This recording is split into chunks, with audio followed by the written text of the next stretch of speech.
शुरू करते हैं और देखते हैं कि प्राकृतिक चिकित्सा है क्या और प्राकृतिक चिकित्सा में कैसे डेवलपमेंट हुआ, क्या चीज़ें बदल गई। तो अगर बात करेंगे प्राकृतिक चिकित्सा की, तो प्राकृतिक चिकित्सा तब से है जब से हमारी प्रकृति है, क्योंकि जितनी भी चिकित्सा इसमें की जाती है, सारी जो औषधियाँ हैं वो प्रकृति से ही प्राप्त की जाती हैं। तो जैसा प्राकृतिक चिकित्सा के बारे में, अगर इसके इतिहास के बारे में बात करेंगे तो कुछ बातें जाननी बहुत महत्वपूर्ण हो जाती हैं, क्योंकि ज़्यादातर जो प्राकृतिक चिकित्सा है वो आज से लगभग 5 से 6,000 साल पहले से होती आ रही है।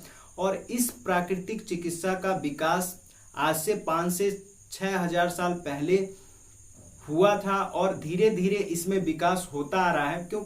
और प्राकृतिक चिकित्सा पे ज़्यादा लोगों ने रिसर्च भी की और जो भी सिस्टम है मेडिसिन का, जो भी इस समय काम में लिया जा रहा है, वो प्राकृतिक चिकित्सा के बदौलत ही है। तो कुछ दिन पहले, मतलब कि आज से लगभग 2500 से 5000 साल पहले की बात है कि धीरे धीरे जो प्राकृतिक चिकित्सा थी उस समय उसका लोप हो रहा था। तो कुछ लोगों ने इसमें अपनी दिलचस्पी दिखाई और उन्हें ये पता चला कि प्राकृतिक चिकित्सा बेनिफिशियल है, बहुत ही लाभदायक है। तो देखिए, जान लेते हैं कि प्राकृतिक चिकित्सा के बहुत सारे उदाहरण हैं जो आपको मिल जाएंगे, जगह जगह पे आपको देखने के लिए मिल जाएंगे। लेकिन प्राकृतिक चिकित्सा के जब इतिहास की बात करेंगे तो कुछ बातें निकल के सामने आती हैं। जैसे कि कुछ बातें निकल के सामने आती है, जैसे अगर बात करेंगे, महाबग नामक बौद्ध ग्रंथ है, जो कि बौद्ध धर्म का एक ग्रंथ है जिसका नाम है महाबग। तो उस बौद्ध ग्रंथ के अनुसार उसमें उल्लेख है कि एक बार गौतम बुद्ध के सामने किसी एक ऐसे व्यक्ति को ले आया जाता है जिसको सांप ने काट लिया था। तो गौतम बुद्ध खुद कहते हैं कि उस सांप काटे हुए व्यक्ति का इलाज गोबर, मूत्र और चिकनी मिट्टी से करने को बोलते हैं। वो इलाज किया जाता है और वो जो मनुष्य है सही हो जाता है। उसी प्रकार एक उल्लेख और है कि एक भिक्षु था गौतम बुद्ध के यहाँ जो बीमार हो गया था, तो उसे उष्ण जल यानी कि गर्म जल से स्नान करा करके उसकी चिकित्सा की गई थी। तो ये जो उल्लेख है लगभग 2500 वर्ष पुराना है, मतलब कि 2500 वर्ष पहले भी प्राकृतिक चिकित्सा अपना करके इलाज किया जा रहा था।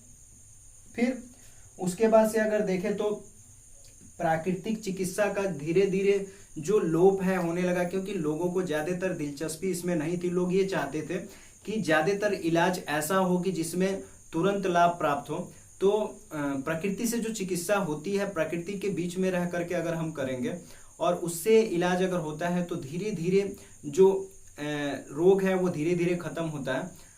तो इस प्रक्रिया के कारण धीरे धीरे इसमें लोप होने लगा। लेकिन कुछ लोग ऐसे थे जिन्होंने इसको बचाए रखा और इसमें काम किया। और इसमें कई लोगों का मानना यह भी था कि प्राकृतिक चिकित्सा से अगर हमारे शरीर की कार्य प्रणाली सुधरती है तो वो बहुत ज्यादा लाभदायक हो जाता है और वो जो सुधार होता है एक बहुत ही अच्छा सुधार होता है। उसी तरह से प्राकृतिक चिकित्सा के साथ साथ योग एवं आसनों का प्रयोग करके शारीरिक एवं आध्यात्मिक सुधारों के लिए भी 5 वर्षों पहले ये प्रचलन था कि प्राकृतिक चिकित्सा के अलावा भी योग थे, साधना थी, जिसमें लोग अलग अलग योग आसन का प्रयोग करके, अलग अलग योग मुद्रा का प्रयोग करके अपने शरीर को हष्ट-पुष्ट रखने का प्रयास करते थे। तो योग आसन, ये सारी जो प्रक्रियाएं थी लगभग आज से 5000 वर्ष पहले थी। तो जैसा कि मैंने बताया कि जो इतिहास है प्राकृतिक चिकित्सा का बहुत पुराना है। तो धीरे धीरे हमारे देश में भी इसका धीरे धीरे लोप हो रहा था। तो कुछ विदेशी जो लोग थे, क्योंकि बहुत सारे ऐसे विदेशी लोग हैं जो पश्चिम देशों के जो लोग हैं, उनका मानना ये था कि एलोपैथिक जो दवा है बहुत ज़्यादा लाभप्रद होती है और उससे हम रोगों को जल्दी ठीक कर सकते हैं। लेकिन उन्हीं में से कुछ ऐसे डॉक्टर थे, कुछ ऐसे साइंटिस्ट थे जिनका मानना ये था कि गलत बात है, प्राकृतिक चिकित्सा भी हमारे लिए लाभदायक हो सकती है। तो उनमें से कुछ डॉक्टर्स के नाम मैंने यहाँ पे नोट कर दिया। जैसे डॉक्टर इसाक जेनिंग्स थे, जिनका कहना ये था, ये अमेरिका में इन्होंने 1830 ईस्वी में एक रिसर्च के दौरान इन्होंने ये कह दिया कि दवाएं केवल भ्रम है। मतलब ड्रग को इन्होंने ग्रॉस डेलूजन कहा। तो ग्रॉस डेलूजन का मतलब इन्होंने दवाओं को बता दिया कि दवाएं केवल भ्रम है, दवाओं से हम अपने शरीर को सही नहीं कर सकते हैं।